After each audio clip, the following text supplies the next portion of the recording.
começou a investir quando viu que, olha, a previdência social não vai ser uma coisa que lá na frente vai ser capaz de me sustentar com dignidade. Vocês, nesse método da AGF, vocês focam em dividendos. E há várias empresas públicas, né, as de economia mista, listadas em bolsas, que pagam um bom dividendo. Como é que vocês fazem para fazer esse balanço? Porque, como você mesmo disse, boa parte dos gestores do Estado não são caras competentes igual o pessoal da iniciativa privada. São regidos por outros estímulos. A empresa, às vezes, não está interessada em gerar lucro, ela quer fazer outras coisas. Quando que vocês decidem que uma empresa pública é boa o suficiente para estar na carteira e quando que vocês falam, poxa, isso aqui, tipo Petrobras, pagou um camão de dividendos, mas não estava na carteira de vocês. Quando que vocês olham e falam, isso aqui, por mais que pague bem, eu não vou colocar? Quando ela tem compromissos, tá certo? Por exemplo, o que é um compromisso? O Banco do Brasil, por exemplo, ele tem um compromisso que é para cobrir a conta dos funcionários apresentados, né? Tá certo? Então, há uma dependência, há um compromisso, é isso? A Petrobras nunca teve esse compromisso. Passou a ter agora porque ajudou o governo a melhorar as contas, a estrutura fiscal. Mas isso não vai continuar, com certeza. É temporário, tá certo? Então, por exemplo, você pega a Eletrobras, né? A Eletrobras tem um mecanismo diferente. A Eletrobras, ela estatutariamente, ela tem um dispositivo que ela é obrigada a pagar dividendo, 10% sobre as ações preferenciais. Então, ela paga dividendo mínimo, prioritário e obrigatório. Então, ela tem um compromisso, está entendendo? Então, por exemplo, o Banco Santander, qual é o compromisso dele? Mandar dinheiro para a Espanha. Então, aí tem um compromisso. Então, você precisa avaliar se a empresa tem algum compromisso. Quando a empresa não tem compromissos dessa natureza, ela tem o compromisso com quem? Com o controlador ou com os controladores. Está correto? E é isso aí. Então, basta você avaliar isso. Então, esse é um dos fundamentos muito importante quando você vai investir em uma ação. Você pega, por exemplo, a TRPL, a Transmissora Paulista de Energia Elétrica. Ela tem um compromisso de alimentar os seus controladores lá fora. Tá certo? Você pega, por exemplo, a Taesa. Ela tem o compromisso de transferir recursos, tanto para a TRPL como para a CEMIG. Então, você vai avaliando todos esses compromissos. Coisa que a maioria não faz, né? Entendeu? Então, esse é um dos fundamentos. Tá correto? Eu vou só fazer alguns complementos. Tem alguns outros fatores também bastante importantes. Primeiro, o setor. Dificilmente a gente investiria, por exemplo, nos Correios se fosse uma empresa de capital aberto, né? Então, acho que o setor faz muita diferença. Você investir numa empresa de logística para uma empresa de energia, né? São bichos completamente diferentes. Sim. Você tem que ver qual governo, né? Qual estado que é ali sócio dessa empresa. Então, por exemplo, uma CEMIG ou alguma estatal de controle do governo estadual é um nível de risco, de repente, diferente de uma cuja União seja sócio, né? Então, por exemplo, hoje aventua-se a privatização da Copel, que é uma empresa cujo o governo do estado do Paraná é um grande acionista. Então, tudo muito depende do nível de governança corporativa e, em última instância, o preço. De nada vale ser uma excelente empresa se isso não vai ser um bom investimento. E isso depende da margem de segurança com que você investe. Então, a gente estava falando hoje, né, um pouco mais cedo sobre o Banco do Brasil. Estava olhando aqui no nosso aplicativo AGF+. O valor patrimonial da ação é R$ 51,50.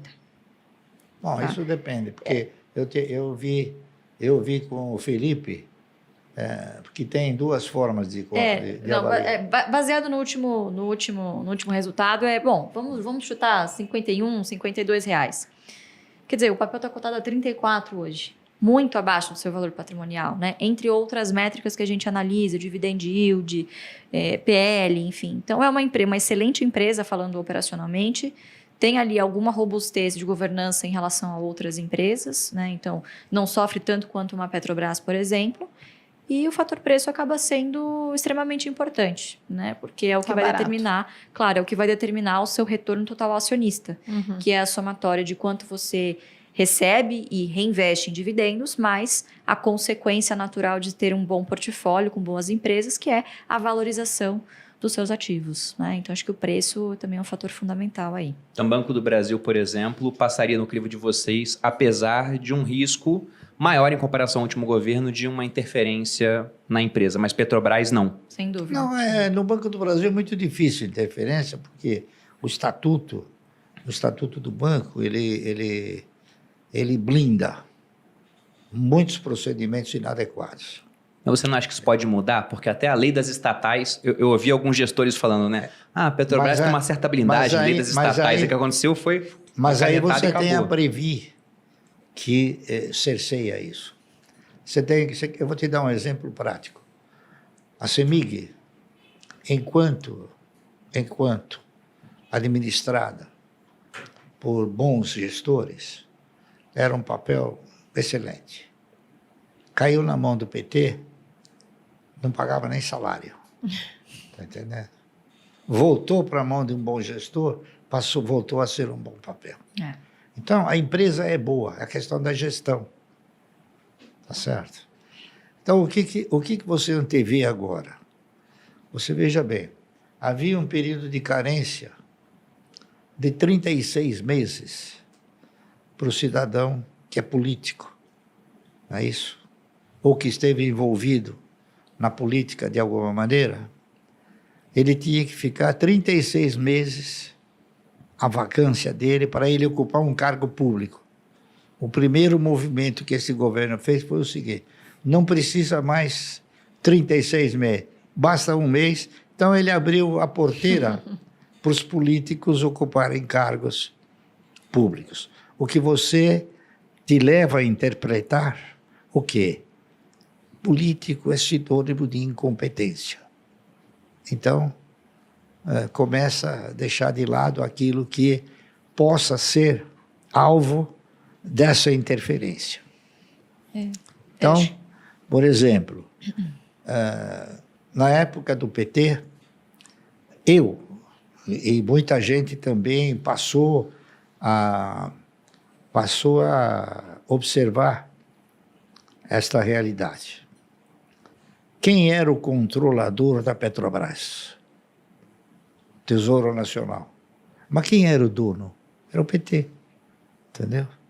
Então existe uma diferença entre controlador e dono efetivo, né? Por quê? Porque o PT fazia o que queria com a Petrobras. Muito embora ele não fosse o controlador, mas ele era o dono efetivo. Então teme-se que isso venha a ocorrer novamente. Eu temo isso. Agora, aqueles que não temem, compre Petrobras. Vocês venderam algum papel que vocês tinham por conta da mudança do governo ou não?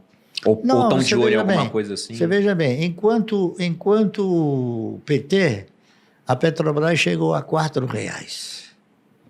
Enquanto Bolsonaro, ela ficou nos R$30. Por quê? Era uma gestão mais pro mercado. Porque gestões competentes. Tá, cotação segue o lucro. É? É uma equação simples, a cotação segue o lucro. É claro, né? Não há dúvida nenhuma. Então, esses elementos, por isso que eu gosto de falar não do passado, do futuro. Entendeu? Pensando Porque até nesse você futuro. falar de passado é triste. Então eu prefiro falar de coisas mais alegres. Isso é um bom presságio, então, porque afinal quer dizer que o futuro vai ser mais alegre. Não, eu acho que sim, porque aí você vai fugir das estatais. Ah, sim. Você vai fazer boas escolhas. Você vai investir, você vai colocar o seu dinheiro na mão de gestores competentes. Sim. Que é o que eu estou fazendo.